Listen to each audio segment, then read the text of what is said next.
welcome back to my channel Kak Dosen Merauke. Jangan lupa like, share, dan subscribe. Selamat menyaksikan. Assalamualaikum warahmatullahi wabarakatuh. Perkenalkan, nama saya Giarsi Setiawati. Saya dari jurusan Pendidikan Kimia Universitas Musamus semester 6. Dalam video kali ini saya akan menjelaskan tentang industri yang saya pilih, yaitu industri pembuatan cat tembok. Langsung saja, untuk urutan materi yang akan saya jelaskan, yang pertama ada pengertian dari cat sendiri, kemudian bahan baku cat, kemudian alat yang digunakan dalam pembuatan cat, dilanjutkan dengan proses pembuatan cat, dan yang terakhir yaitu proses kimia yang terjadi dalam pembuatan cat. Untuk yang pertama, untuk pengertian cat, cat adalah suatu cairan yang dipakai untuk melapisi permukaan suatu bahan dengan tujuan memperindah, memperkuat, atau melindungi bahan tersebut. Setelah digunakan pada permukaan dan mengering, akan membentuk lapisan tipis yang melekat kuat dan padat pada permukaan tersebut. Pelekat cat ke permukaan dapat dilakukan dengan banyak cara, salah satunya diusapkan, dilumurkan, dikuas, disemprotkan, maupun dicelupkan. Selanjutnya, bahan baku pembuatan cat yang saya pilih, yang pertama yaitu ada akrilik atau latex, yang kedua pelarut atau air, yang ketiga bahan pengental dan filler, yang keempat ada pigmen warna, dan yang kelima yaitu bahan tambahan atau antibakteri, anti lumut, dan bahan anti foam untuk mengurangi gelembung udara pada cat. Selanjutnya, alat yang digunakan dalam proses pembuatan cat yang saya pilih, yang pertama yaitu ada forklift atau untuk mengangkat barang, yang kedua ada mesin mixing atau untuk mencampur bahan, yang ketiga ada alat conveyor, yang keempat ada keran cat atau mesin filling otomatis, dan yang terakhir yaitu ada mesin tinting atau untuk perwarnaan pada cat. Selanjutnya, untuk proses pembuatan cat, yang pertama yaitu menyiapkan bahan-bahan yang telah disimpan di dalam penyimpanan atau gudang dengan menggunakan forklift atau untuk mengangkat bahan-bahan agar lebih aman. Kemudian yang kedua yaitu setelah bahan-bahan sudah siap, yang pertama campur air dan bahan latex akrilik ke dalam mesin mixing. Fungsi latex akrilik pada cat adalah sebagai pengikat bahan lainnya, termasuk mengikat bahan pigmen warna agar warnanya tidak mudah pudar. Yang ketiga yaitu tambah bahan pengental dan filler. Fungsi dari bahan pengental ini untuk menaikkan tingkat kekentalan cat agar lapis catnya bisa merata pada dinding. Sedangkan fungsi bahan filler untuk meningkatkan daya tutup cat agar bisa melapisi dinding dengan luasan tertentu.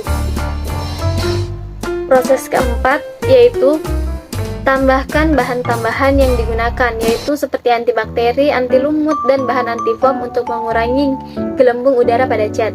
Selanjutnya yaitu masuk pada proses mixing. Proses mixing ini dilakukan selama 2-3 jam sampai semua bahan tercampur sempurna.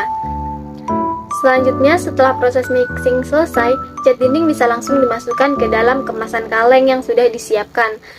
Sebelum diisi cat, kaleng-kaleng kemasan harus diberi label warna dan jenisnya terlebih dahulu agar nantinya mudah dibedakan. Dan kaleng-kaleng tersebut kemudian dibawa conveyor ke alat keran pengisian cat dengan menggunakan mesin filling otomatis. Untuk mengisi cat pada setiap kaleng dijamin dengan menggunakan alat tersebut, isi cat pada kaleng sudah pastinya akan rata dan beratnya sama, tidak ada yang kurang ataupun lebih. Nah, selanjutnya untuk menambahkan warna pada cat, yang awalnya hanya membuat cat pada warna dasar yaitu putih, selanjutnya menggunakan mesin tinting. Proses perwarnaan cat dilakukan dengan sistem pewarnaan yang menggunakan mesin tinting berbasis komputer. Jadi, cukup masukkan kode warna ke dalam aplikasi komputer, maka otomatis mesin akan menambahkan pigmen warna ke dalam kaleng cat yang belum ada warnanya. Selanjutnya, kaleng cat ditutup dan dimasukkan ke dalam mesin untuk dikocok agar warnanya merata. Itu tadi proses dari pembuatan cat sendiri. Selanjutnya untuk proses kimianya. Jadi, resin atau binder merupakan komponen utama dalam cat. Resin berfungsi merekatkan yang ada dan melekatkan keseluruhan bahan pada permukaan suatu bahan atau membentuk film. Resin pada dasarnya adalah polimer, di mana pada temperatur ruang atau temperatur aplikasi bentuknya cair, bersifat lengket dan kental. Ada banyak jenis resin, seperti ada natural oil, alkyd, nitro, selulose, polyester, melamin, akrilik, epoksi, poliuretan, silikon, fluorokarbon, dan lain sebagainya. Dan resin dibagi berdasarkan mekanisme mengering atau mengerasnya atau pembentukan film. Selanjutnya, pembagian resin berdasarkan mekanisme mengering atau mengerasnya atau pembentukan film. Yang pertama yaitu ada penguapan solvent. Jadi, mengering atau mengerasnya resin terjadi karena penguapan solvent yang ada. Bahan yang padat akan tertinggal dan menempel merata pada seluruh permukaan bahan yang dicat. Selama solventnya masih ada, maka resin ini belum mengeras. Untuk mempercepat prosesnya, proses menguapnya solvent biasanya dibantu dengan pemanasan. Jadi resin jenis ini secara alamiah polimernya sudah cukup besar sehingga film yang terbentuk sekalipun tidak terjadi reaksi kimia. Sudah cukup kuat dan padat. Kecepatan mengering, kualitas rata, dan kilap dari permukaan film sangat dipengaruhi oleh pemilihan jenis ini, yaitu nitroselulose atau NC, selulose asetat butirat atau CAB, kloronated ruber, akrilik, CO polimer, dan lain-lain sebagainya. Selanjutnya yaitu reaksi dengan udara.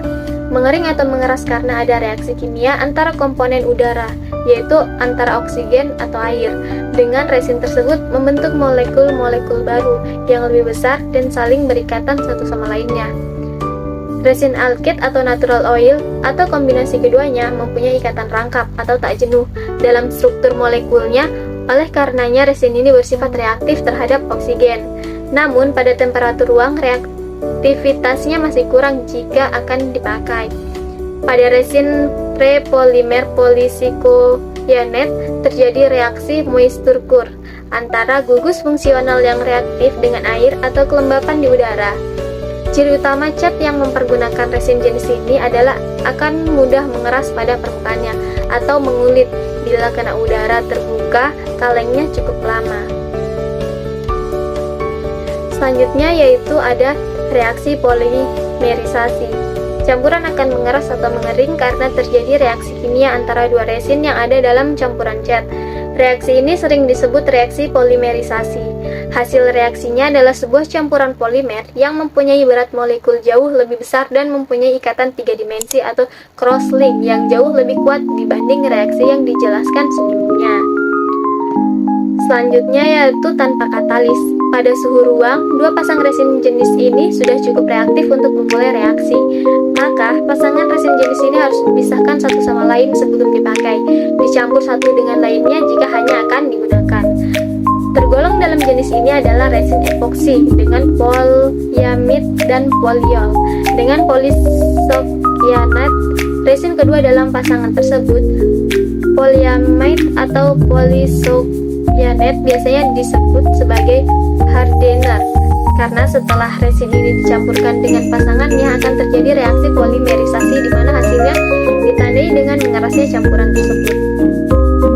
Selanjutnya itu reaksi dengan katalis. Karena pasangan kedua resin ini tidak cukup reaktif, maka perlu ditambahkan katalis untuk memulai reaksinya. Resin jenis ini bisa dicampur dan disimpan dalam satu wadah dengan lainnya. Selama katalis belum dicampurkan, maka tidak akan terjadi pengerasan pada bahan-bahan tersebut. Contoh, resin ini adalah resin amino atau melamin dan alkyd polyol yang akan bereaksi atau mengeras bila ditambahkan katalis, yaitu berupa asam organik atau anorganik. Selanjutnya yaitu dengan panas atau stopping enamel. Di samping katalis seperti sudah disebutkan sebelumnya tadi, panas juga biasa digunakan sebagai alat untuk mempercepat reaksi kimia. Contohnya adalah resin amino dan alkyd polyol yang dipakai pada cat jenis Taufik atau panggang pada cat-cat mobil. Selanjutnya itu dengan radiasi UV.